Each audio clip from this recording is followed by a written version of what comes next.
Hey guys, welcome back to my channel. It's your girl Nat, and I hope you are happy and healthy and doing okay. Alright, in today's video I will just be sharing with you how you can get a job in Japan and similarly like me come to Japan to teach English, or maybe if you have the Japanese language all narrowed down, you can probably follow the steps and get another job in another field, not teaching if that's not what you want. But yeah, basically I'll be telling you guys how I got my job here in Japan. It was a similar process for my husband Adam, and it will be a similar process for you if it is that you want to come here and teach English. I do think that some of the dispatch companies have different ways of doing their thing, but the overall perspective of the application to come into Japan process is really the same for all the countries. I am actually not inside my apartment right now. I am outside right on the little patio kind of stuff. This is my door right here, so if you see the shine thing, it's my mailbox. And I just wanted to take you guys out of the house for a minute or two. We might go in because it's super cold outside here right now. My hands are freezing. But without further ado, let's go into the video so you can get your butt into this country, alright?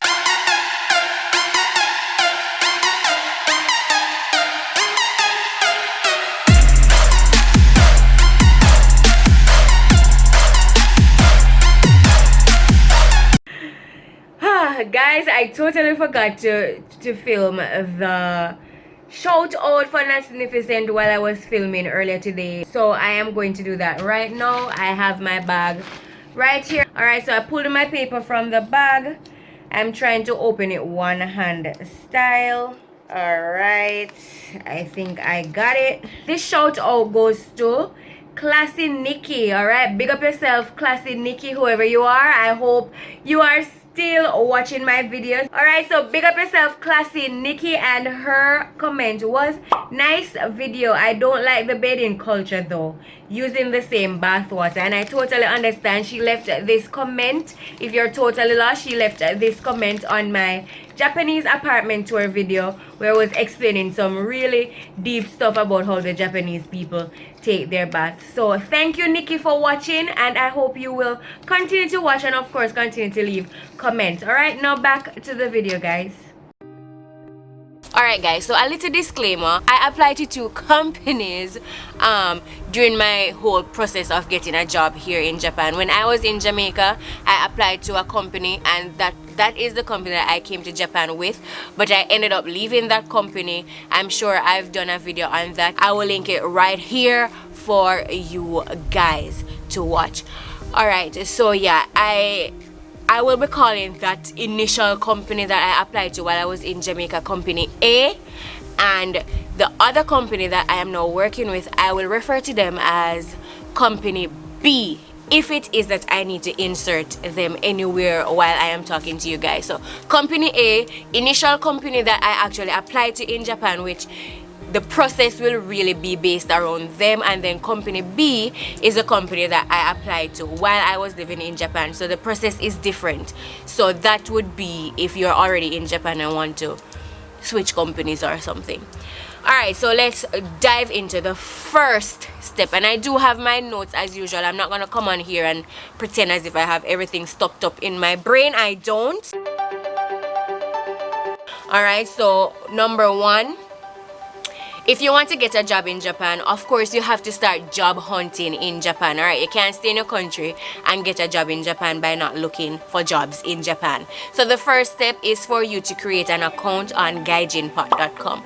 And I say gaijinpot.com because it is really the biggest of them all, in my opinion, that offers a wide range of job offers in Japan. So it's not only specific to teaching jobs. You have hospitality jobs, car, engineer, hotel, you know, they have various different kinds of jobs. So it depends on what you want, what kind of job you want to be coming into Japan and doing. So the first step is actually creating a Gaijin Pot account. I did that, sign up, you put your resume, and the good thing about gaijinpot.com is that it allows you to put your resume online, and therefore you can mass apply to jobs. So if you see like 10 jobs that you say, yeah, I want to, and I do recommend this, don't apply to just one job on guidegenpot.com. Apply for as many jobs as you can find that suits your needs, because you never know which company will or will not call you. You don't want to put your eggs in one basket. So yeah, apply to many jobs, and on GuideGenPot they allow you to mass apply. So you can just tick 10, 15, 20 jobs and just press apply, and the resume that you've already created online will just go to them, and that will be the first step into making your transition online. I really don't know how long I am going to last out here because it's very cold.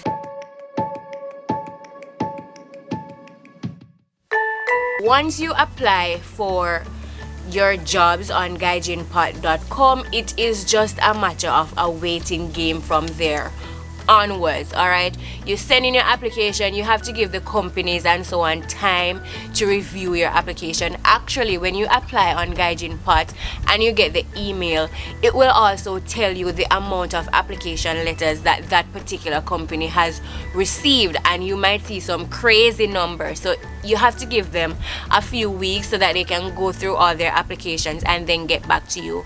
But after a few weeks, they then get back to you via email, because your email would have been on your account from GuideGenPot, which is what GuideGenPot sends to these employers, that they will get back to you that they have received your application and they are interested in hearing more from you. And this is where they will actually either tell you to use their specific company application letter. So in the case of company A, in my situation, company A, after a few weeks applying on GuideGenPot, they reached out to me and said they have received my application, thank you for your interest in our company, and they also sent me a link to their specific application letter that I needed to fill out and send to them via email. So GuideGenPot is really a mass place where employers seek employees, but at the same time, if they receive your application letter and they're interested, they will get back to you, and you will have to like fill out the company's specific application letter and so on, what they need from you. So that's what company A did for me. I had to go in, fill out their specific application letter, send it back to them, and of course that would also be a waiting game from there on while they review that. After you have sent in their specific application letter and they have reviewed it, that is now called the screening process. And if they're interested in you after the screening process, they will reach out to you yet again. If they are not interested in you, that means if you did not pass the screening process, then they will not reach out to you after the first time when they said you need to apply through their specific application letter. So company A reached back out to me in about 2 or 3 weeks later, saying that they're interested in working with me, and that is where scheduling an interview, or scheduling, if that's the way you pronounce the word. I say scheduling interchangeably. So that is where they actually email you to schedule an interview with them where they can get to know you. And this interview is your regular interview. They ask you questions like, why do you want to come to Japan? Have you ever been arrested? Just basic interview question. Do you have experience teaching English? Do you have experience teaching any at all? Do you have experience with working with kids? Questions like that. And some of the companies also ask you to prepare a demo lesson. So that is really where they get to see you in action as a teacher.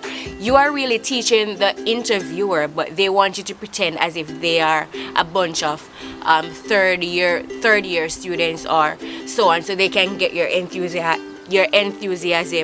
So I had to do that. I had to prepare a demo lesson for company A, and Adam also had to do a demo lesson for his company. And at the time, Adam did apply to a private school, and I was applying for a public school. So you see, the situation is similar. So yeah, and this interview, as a Jamaican or an American or really anywhere you are in the world, you have to bear in mind the time difference. For me, Japan was 14 hours ahead of Jamaica, which means that my interview time was really in the wee hours of the morning. I did not have internet at home. I had to go to my friend's house, and I was doing interview at maybe 2 a.m. in the morning, because that would be the time when Japan would be up and running and so on. So bear in mind the time difference when you are scheduling your interview times. You have to bear in mind the time difference between Japan and your country. So during that interview is where they really get to know you, ask you all the questions, ask you which prefecture you are interested in going in. And mind you guys, you may have a preference of where you want to go in Japan because you may have friends or family here, but saying that you'd prefer to go to X place does not mean that you'll actually go to X place, because it really just boils down to where the positions open up and which board of education is accepting contracts and so on from that particular dispatch companies. So in some cases you may get your choice, in some cases you may not. You just have to be prepared for that. In my case, and I spoke about it in the video about how I came to Japan, I wanted to go where Adam was, and the company just did not have a position where Adam was, and because of that I ended up did not actually taking the job with them and so on. But go watch that video for that story, alright? I won't be telling you that in this. Alright, so yes, the interview process, and after the interview process though, it is a matter of waiting once again. So you have to wait a few weeks while they interview the many applicants that they have received and so on, and then if they're still interested in you, they will reach out. Remember, if they reached out to you after you applied for that, it means that you are in the game, because many other persons did not get to that point. And if you did the interview, it means that you are well on your way. I would say once a company reaches out to you and you do an interview, I would say that it is a guarantee that that company will hire you. They'll have a position for you, because they're really trying to get English teachers in their in the country for the new school year. And once they develop an interest in you from the get-go, I honestly believe that it will last throughout the whole process and you will get the job, because I don't think the hiring process is really that strict. It's okay to make mistakes and so on. They will correct it. At least in the company that I applied to, mistakes were okay. And not saying I did make mistakes in the interview, but other areas of the recruitment process I did make mistakes, and I still got offered a position. So I just wanted to put that out there. Alright, and I think it's time for me to go inside because I am freezing. My hands, look, I don't know if you can even see. My hands are red, so I'm going inside. Alright guys, so we're back inside, and as I was saying, I really do think that if they display an interest in you from the beginning, then I think you guys are maybe too close. I don't know, whatever. You will eventually get the job. You just have to ride the wave. So when I did the interview, I didn't hear from them for a couple more weeks, but during that time they did send me information such as the company handbook and checklist, like what I'll need to come to Japan and so on and so forth, so that I could, you know, brief myself on all the things that are expected of me throughout the process in moving to Japan and so on. So, you know, that kind of took up a little bit of time while I waited on them to get back to me. I don't know if all companies do this. I am not sure. And also in this company, it was just one interview. In the time of applying, Interact at the time was doing an interview process of 3 phases. So you do an initial interview, then another interview, and another interview, and that is crazy to me. I don't know, I have friends that are working with Interact. I probably have to have them come over Natznificent and tell you how that one works, but I don't know.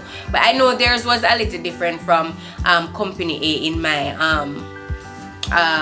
hiring process. So yeah, that's that for that company. As I said, so some of the companies might do it a little different, but the general process, the general idea around the process remains the same. Alright, so after I did that interview, as I said before, it was a matter of a waiting game for them to come back to me and tell me where do they go from there. And of course, fortunately, they got back to me via email saying that they loved my interview and they want to offer me a provisional contract. Now, they used the word provisional because, as I said, nothing is guaranteed until the BOE actually signs off that the company will be working with this particular city, this particular prefecture, and so on. So they are just getting teachers to Japan with the idea that Japan or the BOEs that they're working with will actually approve their contracts. Like, it's a whole process in terms of which company is working in which prefecture, because there are many dispatch companies and not all of them work in every prefecture and so on. It's a matter of bidding. I'm not even sure how the process goes myself,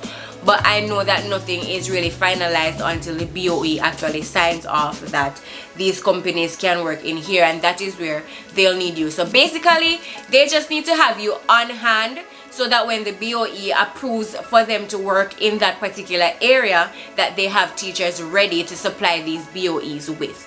Right, so they offered me, company A offered me a provisional contract, which means this is the contract that I will be working from, but it is not yet signed, sealed, and delivered, if you understand what I mean, until the BOE actually gives them permission to say yes, you can work in this prefecture as a company. So yes, they offered me a provisional contract, and in this provisional contract they were laying out the terms of my employment, my salary, what is expected of me, things of that nature. Also guys, if a provisional contract is some sort of a red flag for you, then maybe company A, in my case, would not be the best company to apply to. I don't know if all companies offer a provisional contract or use the name provisional when they're reaching out to their candidates. I am not sure. I'm just speaking from my experience with company A. Alright, so if you do not accept this contract, this provisional contract, you basically won't be considered, because they won't come back to you with another contract, because it's provisional. It's what they have on hand for now. They can't really confirm 100% that, hey, you'll be working here, whatever. And for me, that was one of the red flags, because I had other friends, as I said, with Interact, and their process went a little smoother, which is maybe why their hiring process is a little bit longer than this one, because maybe there were no provisional contracts being put in place. For me, I wanted to come to Japan as quickly as possible, because at that time, Adam was already in Japan and I was wasting no time in getting here. So provisional or not, I'm signing that thing and I am sending it off to you. So that is what I did. Okay, so the next step, after assuming that you signed the provisional contract and you have agreed to take up the position when it gets confirmed with them and the BOE, they now sent me an email. And guys, the emails from these companies are or will be ridiculously long, because unfortunately they can't just get on the phone and call you with all the information, and so they have to tell you everything within emails, and so you have to read very carefully, sometimes even 5 times, to get an understanding of exactly what they are saying. So after I signed the provisional contract and sent it back to them, they then emailed me with thank you for accepting the provisional offer and so on. And they also sent me a list of required documents that I needed to submit to the company in order for them to prepare a certificate of eligibility. That's a COE in short form.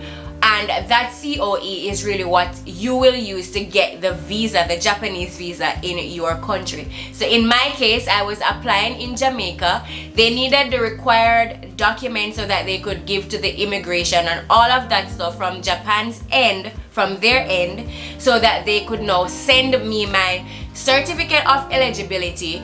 Then I would take that certificate of eligibility to the Japanese embassy in my country. So you'll take that certificate to the Japanese embassy in your country and you will be granted your Japanese visa. Now, a point to note here is that this Japanese visa that you'll be getting in your passport will expire within 3 months. Actually, let me check.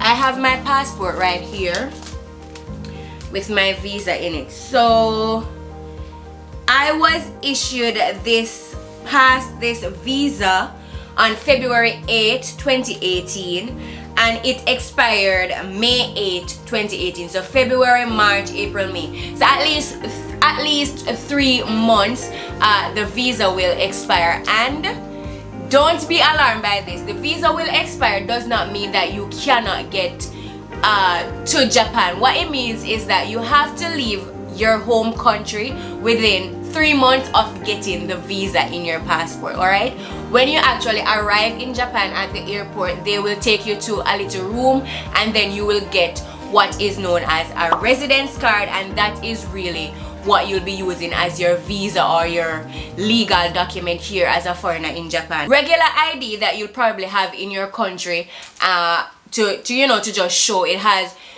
your occupation, all your necessary information on it. All right, so yeah, your visa that you get in your passport will expire within 3 months, which means you have 3 months to leave your home country and get to Japan. So yeah, the required documents, I did not go over that. I have a list of the required documents here on my phone from those emails, so I'll just list them for you. Alright, so they need a copy of your passport. Obviously they'll need your passport. They also need a photocopy of your last entry or stamp in your passport to Japan. So if you've been to Japan before, they would want to see that page of all the times that you have entered and leave Japan. They will also need 1 passport size photo. Again, your company or whatever company you apply to may ask you for 2 or 3 or however amount of photos they want. The point is they'll need a photo. They'll need your university degree and your transcript.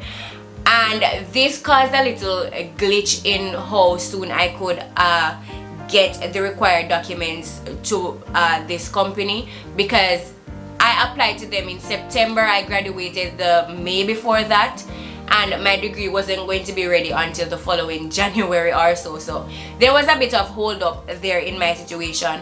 So if you do not yet have your degree, make sure that you tell your company that your degree won't be ready until X time, so that they can be aware of that situation. But if you do have your degree and your transcript, they'll need that, and they don't need the original, they just need photocopies of said documents. All right, and any additional degrees that you have. So if you have a certificate, if you're an English teacher, yes, you have your English degree. In my case, I had my business education degree.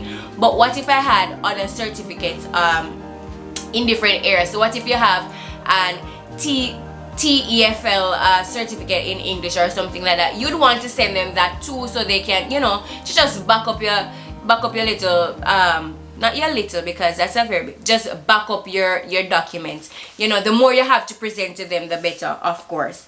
And this company needed a list of 2 emergency contacts. They needed a medical certificate. They actually sent me the form that I should take to my doctor to perform this medical certificate. They needed a drug test, which was required of me once I got to Japan and start working with the company, and picture of your driver's license if it is that you want to come to Japan and drive. It is a little bit difficult for foreigners, and you cannot just come here without a driver's license and be able to drive. The process would be very long. So if you want to drive here, it is recommended that you have your driver's license from your own home country, and the process will be a little smooth. I don't know how that goes, because neither me nor my husband drives or is trying to drive here in Japan, so I really don't have information on that aspect to let you know. And yeah, they really just told me everything else that they wanted me to get done once I was in Japan and ready to work, such as the drug test. So your main documents is really your passport, your driver's license, your degree, whatever other achievement certificate that you may have, and emergency contact, a medical certificate, so on and so forth. Again, I am telling you from my company's point of view, and not my current company, but you know, because I said it already. Alright, and other companies may have a different list of required documents that you may need to give to them, so bear that in mind. Alright, next, in the process of coming to Japan, I think I can see clearer now, the rain is gone.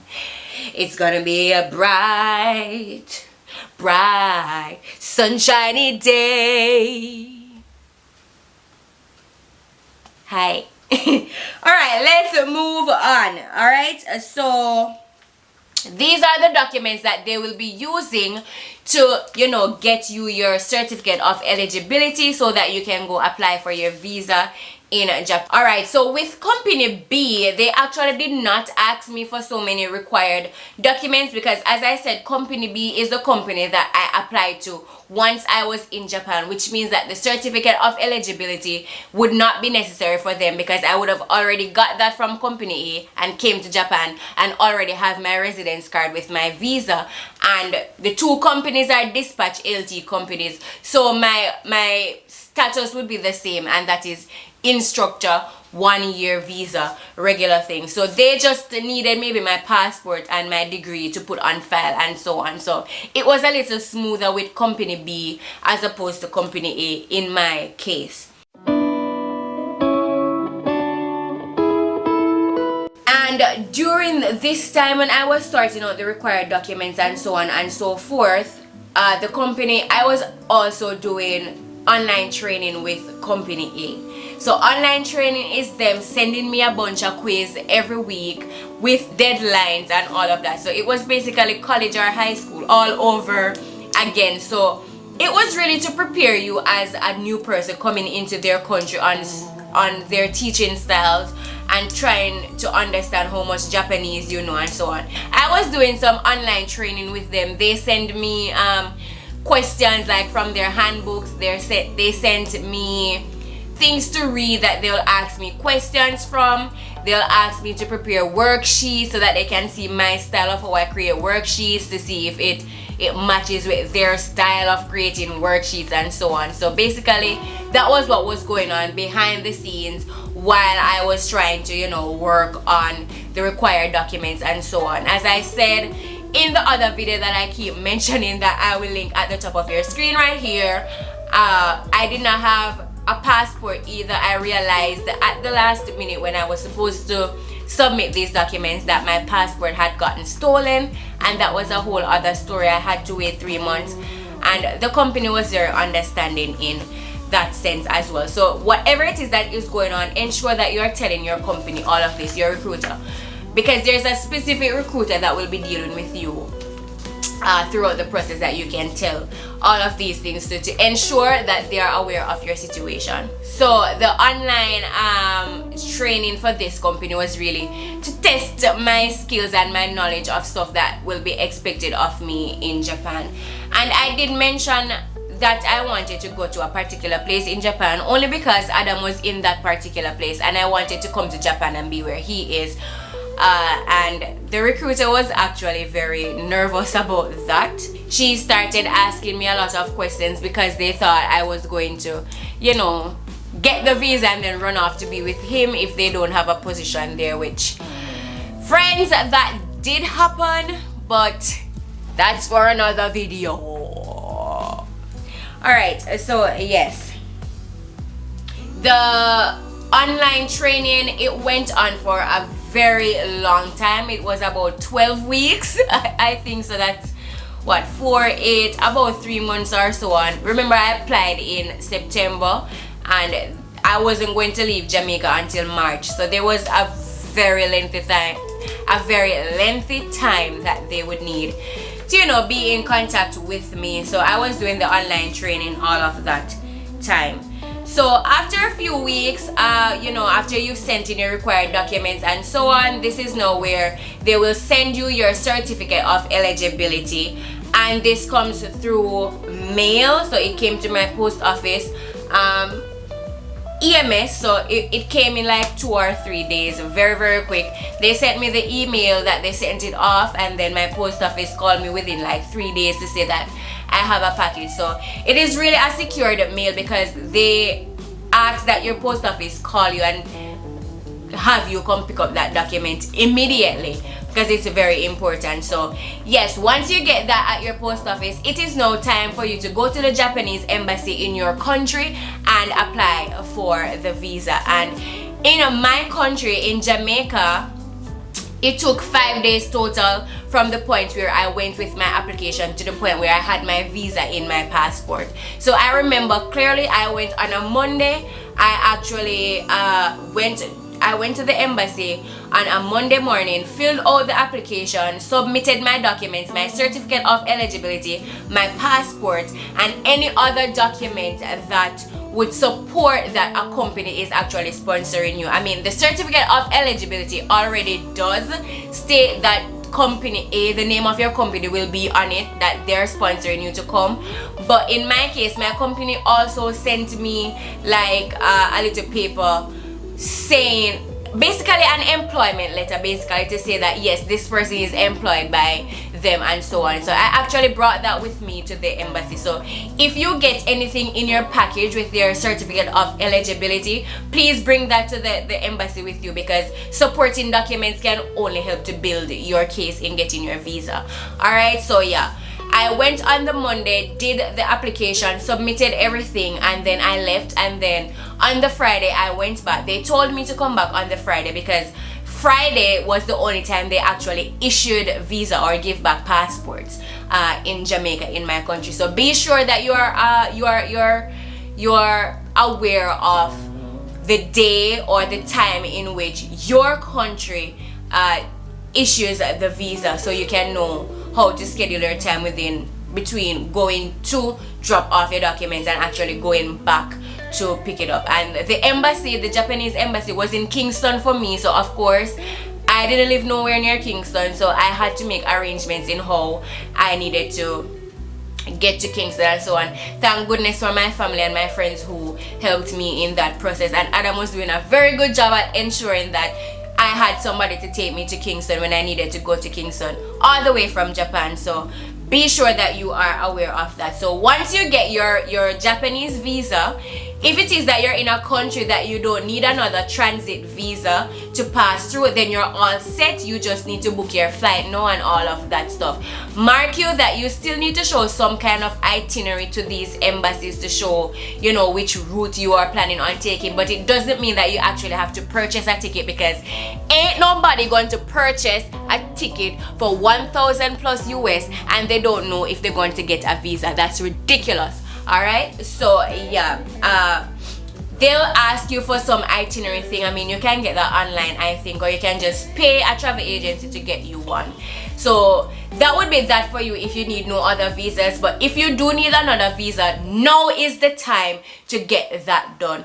I recommend that if you find that you're going to need a US visa, that you should wait until you get your Japanese visa before going to the US embassy, because everybody knows in Jamaica, let me even come a little closer and say this for you guys. Everybody knows that the Jamaican embassy can refuse your visa application, and that would be such a very disturbing thing to have going on when you need to get to Japan at a particular time. All right, yeah, now is the time to actually move into getting your other visa. So having a passport with the Japanese visa to say, hey, yes, it is true, I am going to I'm going to Japan, I'm passing through the US, or I won't be staying in the US, if it is that you're applying for a transit or a regular visa. In my case, I applied for a transit visa. You guys know that story, and that is where your supporting documents, anything that will help you to build your case, especially at the US Embassy in Jamaica. You need to have it, all right? So wait until you get your Japanese visa, then you go to the US Embassy, present all of those documents, your certificate of eligibility, your visa, your Japanese visa, whatever employment letter that your company sent you, and all of that stuff, plus your application for that specific visa. Bring them all to the embassy, and you should, they don't have a reason to deny you. But I am scared of the US Embassy in Jamaica, alright? So it's really a chance, but I don't think that they should turn you away. Alright, and once you get your visa sorted out, it's now time to book your tickets and you'll be on your way to Jamaica. So this is where you start packing, you start buying up your Jamaican goods. If you're a person that can come to Japan because you also love Japanese food and you don't have a problem with eating the food, then you don't need to pack a box.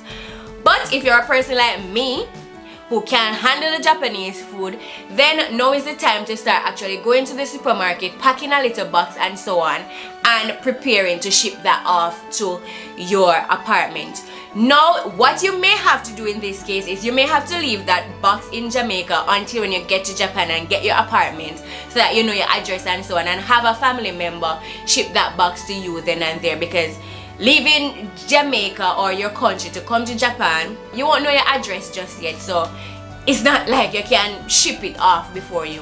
Or if you want to pay, you can travel with it, but I mean 3 days of traveling from Jamaica, for example, you don't want to be having too many things traveling with. After this, after I got my visa, they got back to me within a few weeks saying that they actually have an offer for me, which means that the BOE has now confirmed that yes, company A will be working in this prefecture, and they are allowed to actually have a finalized contract for their teachers. So the provisional contract is now through the window, and now you have an actual contract in front of you that you need to sign, and that is the contract that you'll be coming over here with and working with throughout your period of stay. Another thing that I do not recommend is that you quit once you're here. Many people just come over here for, you know, the opportunity to come to Japan with a particular company because it's relatively easy to get a job here with one of these dispatch companies, and then they leave the company. I don't recommend that, and I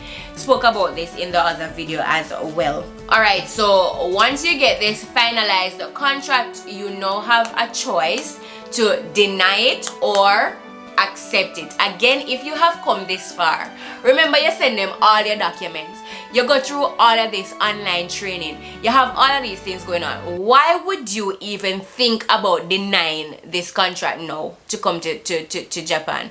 You won't do that, or at least I hope you won't do that.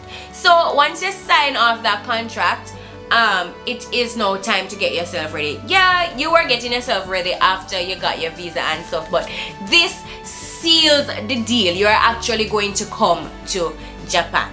And mark you guys, at this point I was still doing the online training, the quizzes, and apart from the online training and quizzes that they were really just annoying, to be honest, when I got to Japan I would need to continue training, like in-person training for school and all of that stuff.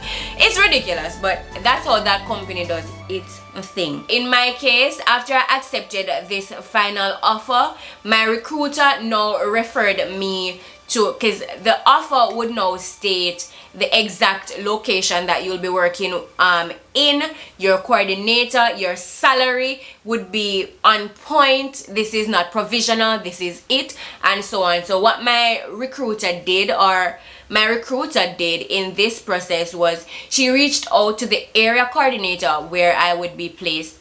And I just want to put in a little disclaimer here. This company that I'm talking about, when I actually came to Japan, I didn't end up working with them, but this is the process that led up to me coming into Japan. So I'm just putting that out there. And I know I say don't leave your company, but if you watch the other video, then you'll understand exactly what I'm talking about. So you probably need to check it out. Alright? Yeah, so she reached out to the area coordinator for them to have an interview with me. And this was not really an interview that would, why do you want to come to Japan or whatever, because all of that would have been done already. This was really to brief me on the particular area that I would be working in and so on, giving me information on how that particular area operates and so on. So another dose of information that I am sure is very necessary.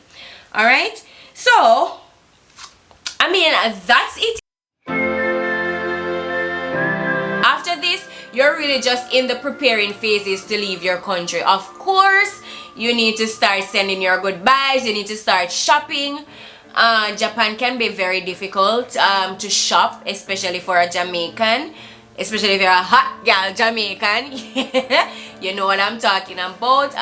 You may not like the clothes. I did not, so I had to shop till I drop in Jamaica to have work clothes here, and that is basically the process. So it's really just applying on Gaijin Pot, guys, being open-minded, sending your required documents, doing the online training if it is that the company that you applied to requests that you do that, getting your visa, getting your documents to your company on time, getting your visa, getting your other transit visas, and doing whatever it is that the company asks you. Throughout all the process, your recruiter will be in contact with you, and if you have any questions, any doubts about anything at all, reach out to them via email and they will get back to you. There's one thing about Japanese people: they're very responsive to their emails. They do not leave their employees or just about their customers hanging. They will get back to you.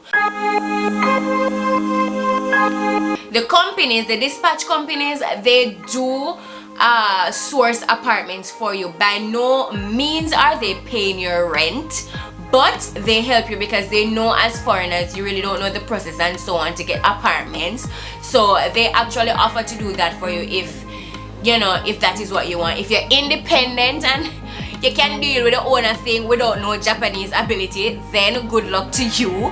But the companies generally do offer to get apartments for you, but you will have to pay whatever fee that is associated with getting your apartment when you get it. For that company, I needed to have all my money up front, so they recommend that company A recommended that I came to Japan with $4,000 and that would, you know, cover like apartment costs, moving in costs, and just stuff that you need to get around your apartment, such as pots and pans and spoons and a bed or the futon, the Japanese traditional way of sleeping, and so on. So you have to remember that you, in all this process, you gotta be saving, because you can't come over here and without money in your pockets, because you won't be getting your pay until the month after you start working. So most of these ALT companies, they pay month in back. For example, you start working in March, you don't get paid in March. You don't get paid March 25. You get paid April 25 for the work that you've already done in March. And then April, and then May 25, you'd get your pay for work done in April.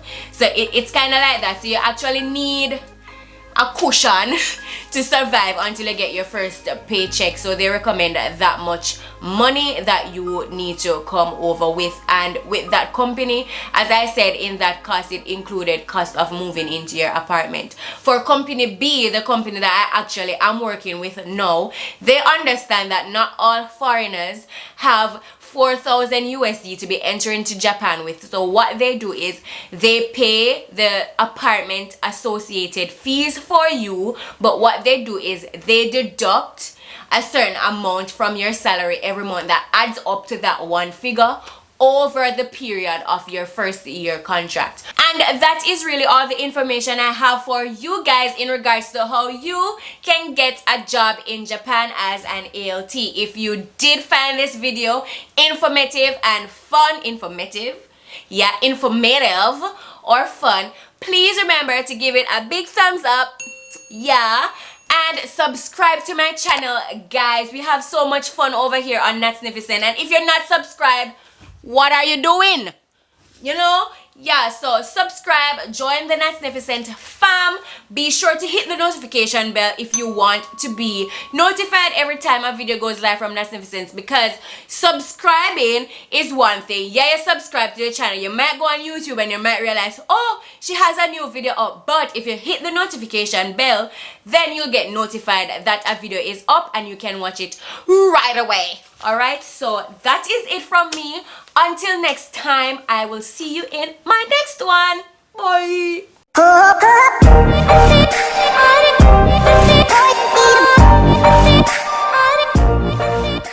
So back to what I was saying. Could be